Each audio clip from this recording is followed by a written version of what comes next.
Hey folks, John Najarian here with the one and only Steve Moore.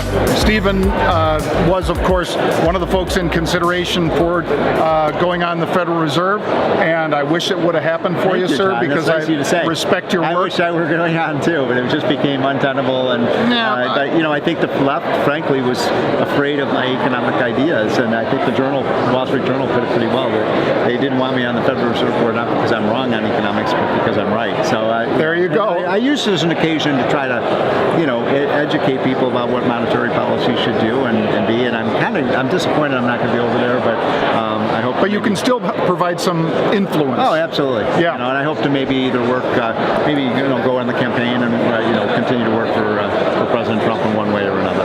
This is a great conference. People should. I agree. If you haven't been to SALT before, folks, you should make it out next year. I just saw the most amazing panel with Scaramucci, who's runs SALT, and Valerie Jarrett. And at the end, when you look back, the question is, do those multiple chapters add up to something you can be proud of? Amen, Valerie. God bless. That's an awesome statement. They had a really fascinating discussion about, you know, politics and policy, and those are the kind of people you meet at the SALT conference. And that is one of the truisms about what goes on out here, folks. You're not just watching a bunch of famous people like Stephen Moore up on stage, you're meeting them as they walk in and out of the Bellagio. I tried to run away from you, but you just grabbed me. We caught him, even though he didn't have his tie on. I didn't recognize you with the red bandana. Oh, thank you. He doesn't always think like a free trader. And look, I love Donald Trump. I think what he's done on the U.S. economy has been phenomenal. But I think he thinks of trade in a very different way. I mean, he thinks that by reducing trade, you know, imports from China into the United States, that will somehow benefit American manufacturers and agriculture and so on. I don't agree with him on that. So he doesn't see the danger of tariffs that many of us in this room do. What do you think as far as the way this plays out? It's a precarious situation right now because, you know, I've talked to my friends at the White House who are doing some of the negotiating, and they say it's just very difficult to get the Chinese pinned down to agree to something. And they thought they had an agreement in hand, and then the Chinese walked back from it. And it's a lot of frustration, I think, at the White House that, you know, China is just really difficult to deal with. They don't honor their word. One day they say they'll do one thing, and the next day they do the other. That's what totalitarian regimes do. Right. And so Trump is not going to back down here. China's either going to have to change their behavior, or they're going to get socked with these tariffs.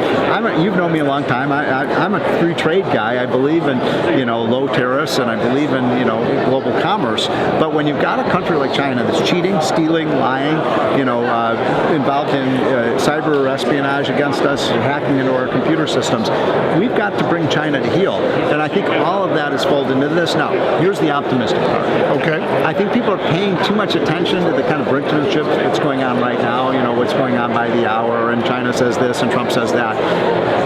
Look, I feel fairly confident that, say, 3 or 4 months from now, maybe 6 months from now, they'll have an agreement because it's in both our interests to do this. China cannot grow. I mean, you put a 25% tariff on them, it'll cripple their economy. So this is almost like mutually assured destruction, right? You know, and so, but China would be the big loser here. So I'm going to make a bet that about 65% chance that they are going to get a deal done. You know, it's not going to be the greatest deal you ever saw, but it'll be moving China in the right direction. They'll buy more of our stuff. Hopefully they'll do something about intellectual property.